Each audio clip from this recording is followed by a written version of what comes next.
The Neuroscience of Nightmares. Tune in for more only here on the People Scientist podcast.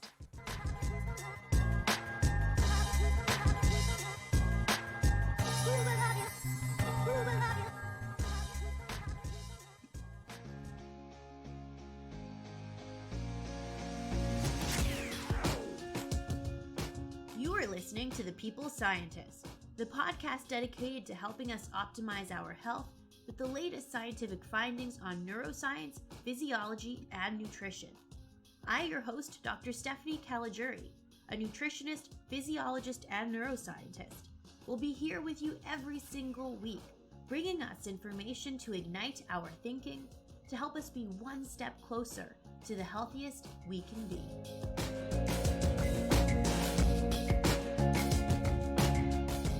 Hello, my People Scientist Army, and welcome back to the People Scientist Podcast for episode 135, where every week I arm us with some scientific evidence so we can all become a little bit smarter and a little bit healthier with every new episode.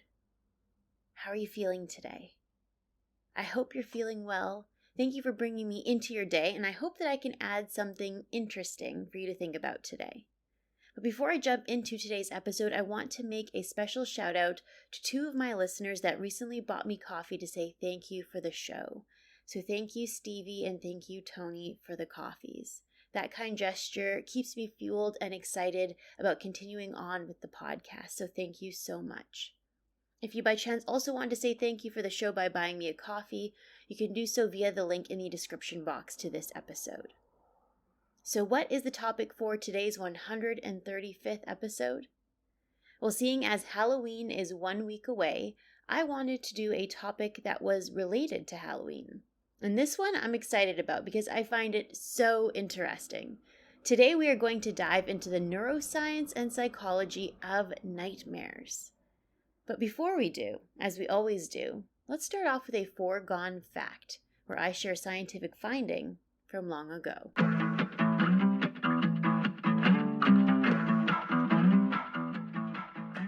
Dr. William Sweetser, back in 1820, wrote of nightmares in the New England Journal of Medicine.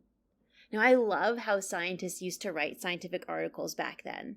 They wrote as though they were telling a story to the reader in a very personal way. Like, for example, quote, "Oh, it was the eve of a beautiful morning. As I heard the birds chirp, I pondered this nightmare I had the previous night.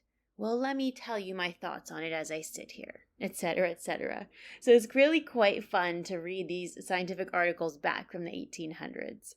So in 1820, Sweetser wrote that the phenomenon of nightmares back then was defined as a sensation exciting the idea of a weight lying upon the chest with a difficulty of breathing, which is often excessive. These symptoms are always accompanied by some frightful dream. There were many names to describe this phenomenon of nightmares back then. In Latin, nightmares were called Incubus or Incubo, which directly translates to lie upon. In English, in the early 1800s, nightmares were called mare riding or wizard pressing. Wizard pressing, that's interesting. As though they believed a nightmare was to do with some magical or superstitious phenomenon. Sweetser goes on to describe the potential causes of nightmares. Some believed that it was due to the congestion of blood in the brain, stagnation of this fluid in the large blood vessels, or congestion in the lungs. He believed it had to do with inhalation of air, that at some point respiration would be obstructed in some way. He wrote, quote, "There is a deficiency in the quantity of atmospheric air inhaled to effect necessary change in the blood passage through the lungs. This blood is then unfit for the purposes of life, or partly venous is to the different parts of the system. This induces a sense of suffocation. The fancy then from the laws of association places us in imminent danger. This we make an effort to avoid, which availing nothing we grow conscious of, a cessation of voluntary influence." End quote. He also goes on to say that lying on one's back seems to be associated with the onset of nightmares.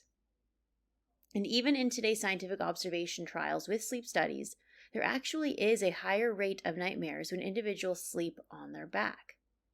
In 1820, Sweetser wasn't sure why this was. However, we hold his statement about respiration to be true. The symptoms of sleep apnea and snoring tend to be worse when we lie on our back, and perhaps this cessation or interruption of respiration triggers that stressful response. So the findings of Sweetser in 1820 still to a certain extent hold true today. There you have it, the observations about nightmares, or Incubus, or wizard pressing as they used to call it. Now let's get into the core takeaways of today's topic on the neuroscience of nightmares. There are many theories as to why nightmares occur. The most prominent recent theory is that our brain is creating training scenarios to allow us opportunities for emotion regulation. In other words, our brain is taking a real stressor that we may have in our everyday life and then transforms that stressor into something different or something more abstract to allow us an opportunity to deal with this stressor while we sleep. Nightmares involve many brain regions, including the medial prefrontal cortex, the amygdala, and the anterior cingulate cortex. So these are brain regions involved in emotions, but also thought processing as well. Sleep paralysis is quite scary and uncomfortable. It impacts nearly 8% of the general population. Now, sleep paralysis is when an individual wakes up, is clearly conscious, but cannot move for a short period of time. They may even feel a pressure on their chest and may hallucinate or see a scary character at the foot of the bed, for example. This tends to last less than 15 seconds, but it feels much longer for the individual when they report it afterward. Unfortunately, nightmares and sleep paralysis are highly understudied, underreported, and successful treatments are rare and typically target any potential underlying problems. Now, let's get into those scientific details.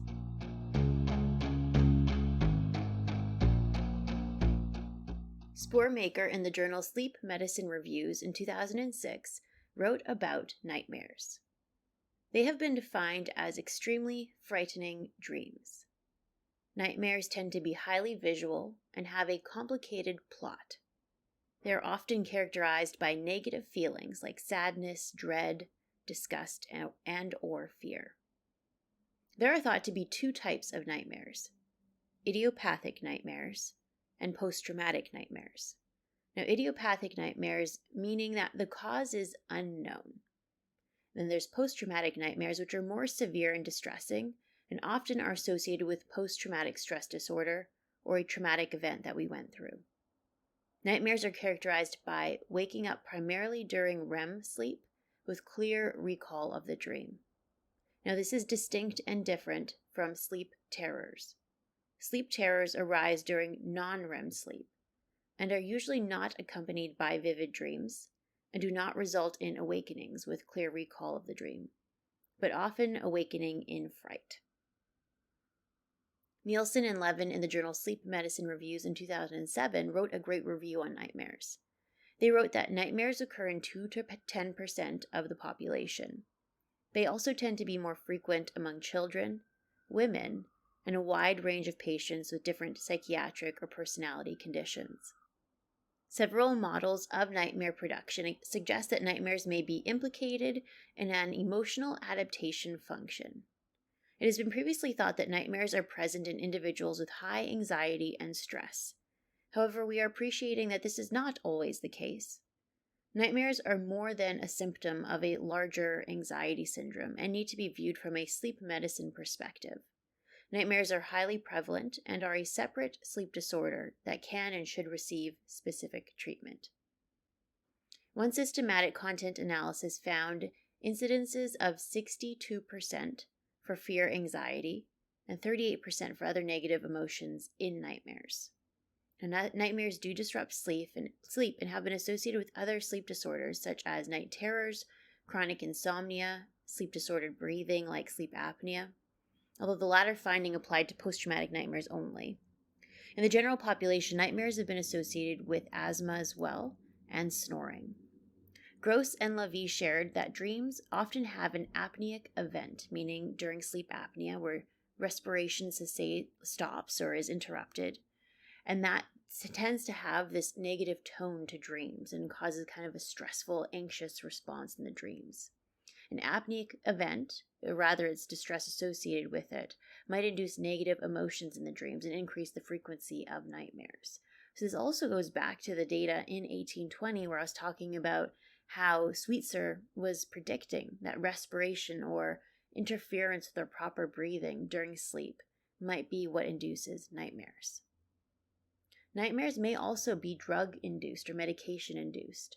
In a review on drug-induced nightmares, Thompson and Pierce noted that beta blockers and alpha agonists account for 34% of the clinical trials with reported nightmares as an adverse effect. A finding had supported with a recent review as well that beta blockers affect the norepinephrine receptors, and they were found to lead to nightmare complaints as well. So what are the theories on nightmares? Now, it may be related to stress, it may be related to breathing, but what are the theories behind the content of our nightmares? Like if we really step back and think, what is the psychology? What is the purpose of a nightmare? Well, there are some theories. Freud himself had many thoughts about nightmares. He first postulated that nightmares were a way to keep us asleep while containing feelings of anxiety, and might have been an expression of suppressed desires. He believed that our subconscious urges might transform into scary things in order for us to punish ourselves, so to speak. Like, for example, let's say we enjoy alcohol a lot. Maybe we have a nightmare about drinking alcohol. That's our way of our brain trying to right the wrong, so to speak, to try to condition us to not like this thing that we feel bad about liking. He and other scientists later expanded on his theories and postulated that nightmares are a result of us not managing our emotions in the real world, and therefore they manifest in different ways in our nightmares. Hartman's more recent theory on nightmares attempts to identify specific processes underlying emotion regulation during dreaming and nightmares. He proposes that nightmares serve the function of contextualizing an individual's predominant emotional concerns. So let's stop and think about that for a second. Do we have any repeat nightmares? Do we think that could be related to us not managing our emotions in the real world? For example, I used to have 2 repeat nightmares. I haven't had them in a long time, but one of the nightmares that I kept having was that my mouth would be full of chewing gum, like really uncomfortably full. And I wanted to speak in the dream, but I just couldn't.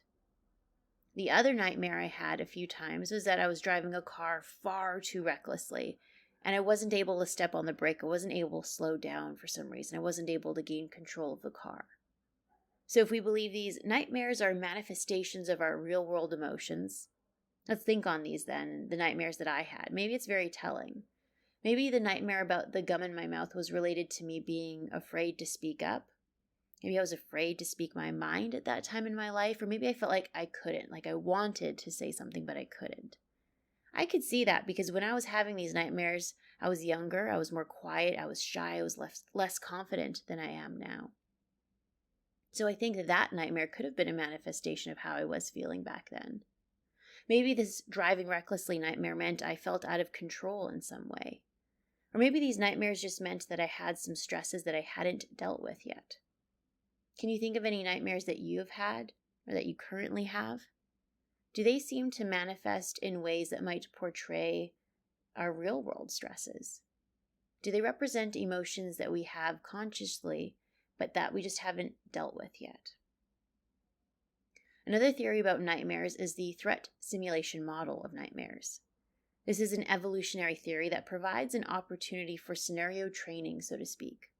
The theory postulates that our brain is trying to prepare us for stressful situations and therefore places us in these fake scenarios. These scenarios being primarily around fear and threats.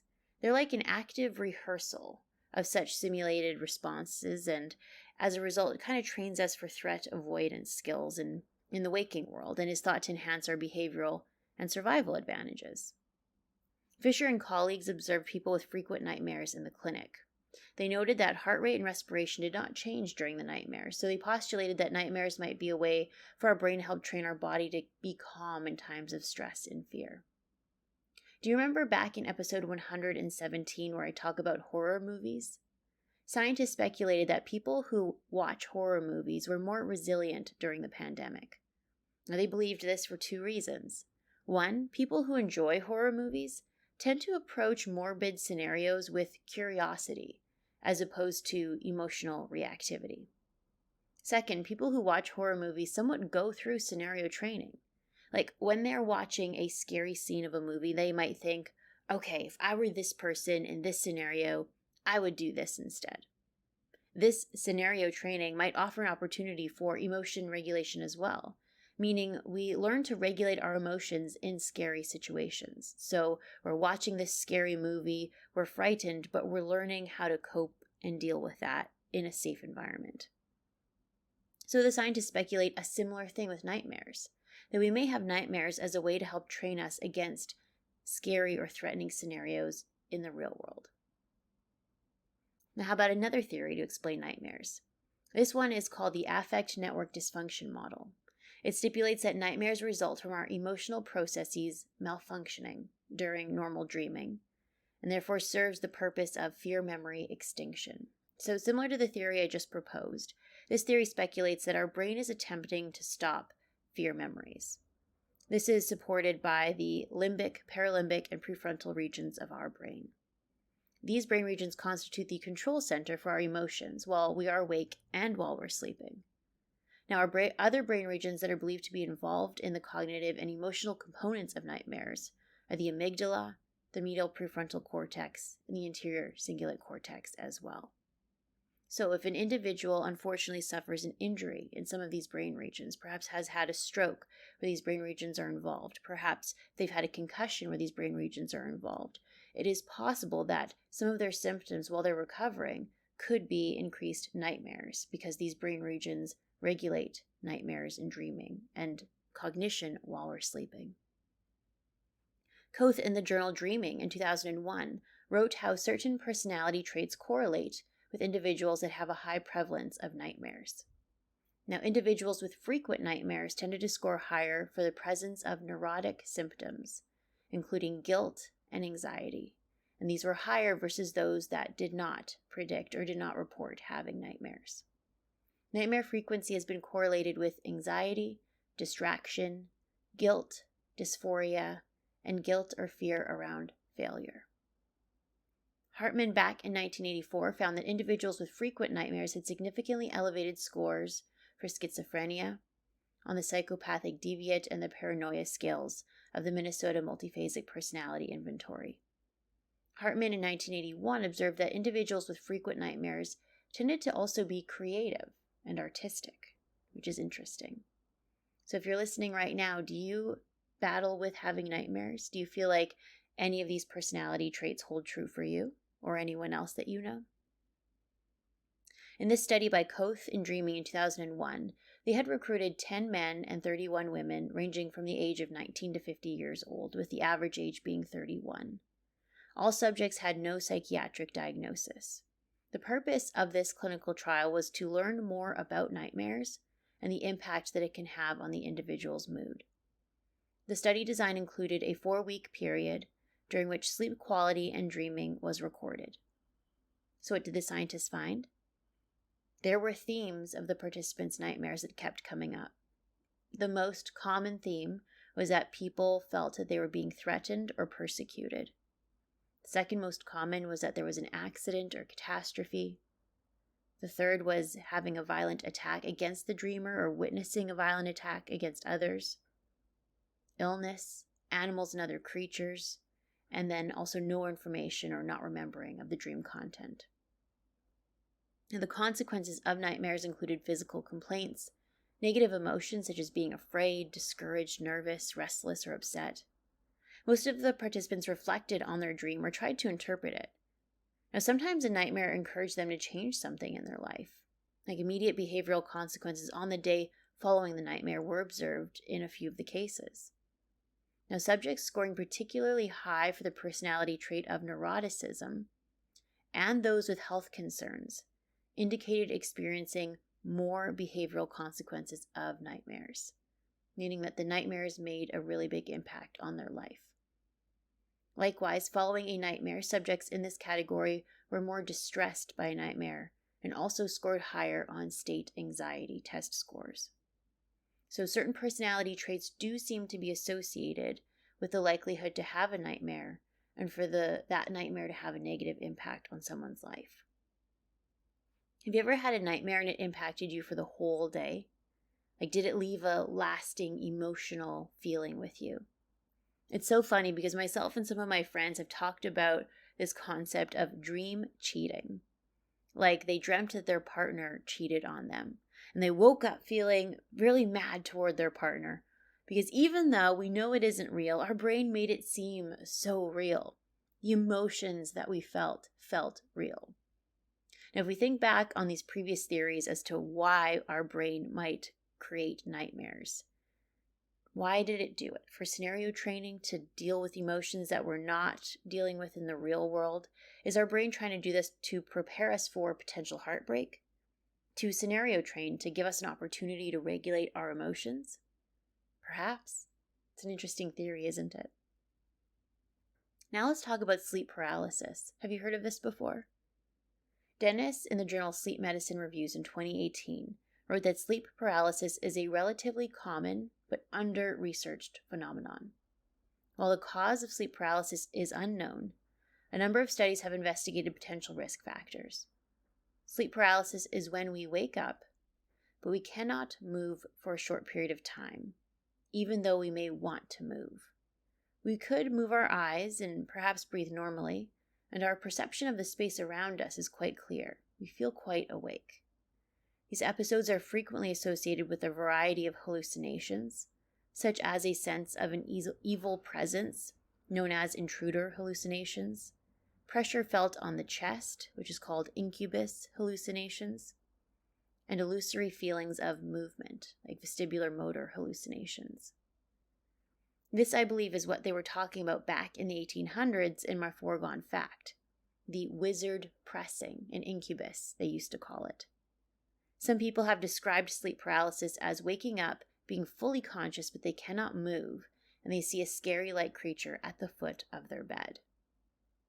In many places, sleep paralysis experiences are interwoven with the culture's folklore. Episodes of sleep paralysis have been suggested as an explanation for paranormal phenomena such as witchcraft, demonic assault, and space alien abduction. Sharpless in the journal Sleep Medicine Reviews in 2011 combined 35 studies that reported lifetime sleep paralysis rates. They noted that 7.6% of the general population reported experiencing sleep paralysis. So that scary, terrifying scenario I just explained, nearly 8% of the general population has experienced that, so it is fairly common. Sleep paralysis in particular seems to impact students at a higher rate, as 28.3% of students reported sleep paralysis, and nearly 32% of patients with a psychiatric illness experienced at least one episode of sleep paralysis as well. So interestingly, of the general population, the two groups that are at a higher rate of having sleep paralysis are students and individuals with a diagnosis of a psychiatric illness. It makes me curious as to why it's students. Is it because of the higher rate of stress, the deadlines, perhaps the lack of sleep or an altered sleep schedule? What is it particularly about a student that would put them at a higher risk for sleep paralysis? I find that really intriguing. Sleep paralysis is a common symptom of narcolepsy, a neurological disorder. Narcolepsy is characterized by excessive daytime sleepiness and sudden brief loss of strength in response to strong emotions such as laughter or anger, as well as having disturbed nocturnal sleeping patterns. In this paper by Dennis in Sleep Medicine in 2018, they included a total of 42 studies, and they found a large number of variables that were associated with sleep paralysis, and a number of themes emerged.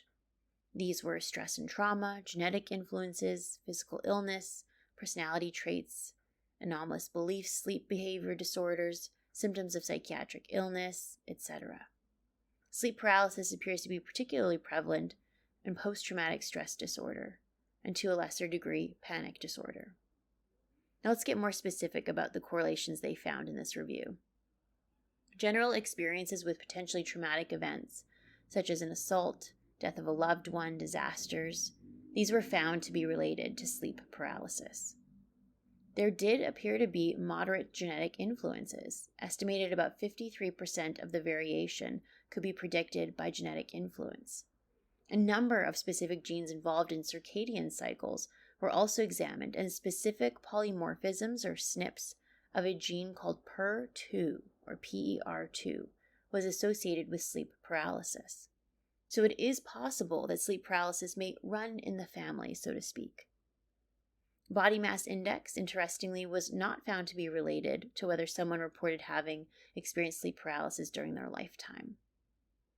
In a university sample, a composite measure of imaginativeness that included absorption, fantasy, magical thinking, imagery vividness, paranormal and mystic beliefs, perceptual aberration, and unusual sensory experiences were related to having sleep paralysis with a higher frequency and a greater intensity. Sleep paralysis episodes are most likely to occur when the individual is lying in the supine position, meaning on their back. So again, that observation made back in 1820 still appears to hold true today. So if we are prone to experiencing nightmares or sleep paralysis, perhaps not sleeping on our back may be of assistance. Can you think back on when you've had nightmares? Do you by chance recall how you were lying or laying and what position you were in? Interestingly, sleep paralysis appeared to be most prominent in the first hour after bedtime. In a large population-level study, insomnia disorder was not associated with increased prevalence of sleep paralysis. However, non-restorative sleep, a common symptom of insomnia, was associated with sleep paralysis. Anxiety-related symptoms also do appear to be associated with sleep paralysis, although this is not always found in all of the studies. Unfortunately, treatments for sleep paralysis do not really exist. Anecdotally, individuals report getting through an episode of sleep paralysis better when they can focus on moving parts of their body a little bit at a time. So, for example, if they wake up in a fright and they feel like they can't move, thinking about wiggling their toes or their fingers helps them get through that paralysis episode more quickly. Many times, physicians will search for an underlying diagnosis of a psychiatric illness and choose to treat that and see sleep paralysis as secondary to the psychiatric illness. Sometimes this is an effective strategy. However, there often is not a psychiatric illness coupled with sleep paralysis. Perhaps is more so associated with difficult and changing sleep schedules or someone going through a stressful event. In these scenarios, doing what we can to obtain regular sleep schedules and managing our stress might be of assistance. The influence of our respiration on nightmares is really intriguing, that if we snore, if we have sleep apnea, or somehow our breathing is obstructed, that seems to send a stress signal and might increase the prevalence of nightmares. So trying to treat those underlying problems might be of assistance as well. And it's interesting because that might be the mechanism by which lying on one's back increases the prevalence of nightmares, because it's thought that sleep apnea and snoring might be worse when we're lying on our back. Maybe that's why nightmares are more prevalent when we lie on our back as well. So that is a wrap, my people scientist army, the neuroscience and psychology of nightmares. There are many theories as to why we might have nightmares. There might be a manifestation of our suppressed desires, according to Freud. Or there might be a manifestation in an abstract way of the stresses and anxieties that we have in the real world and we haven't really yet dealt with.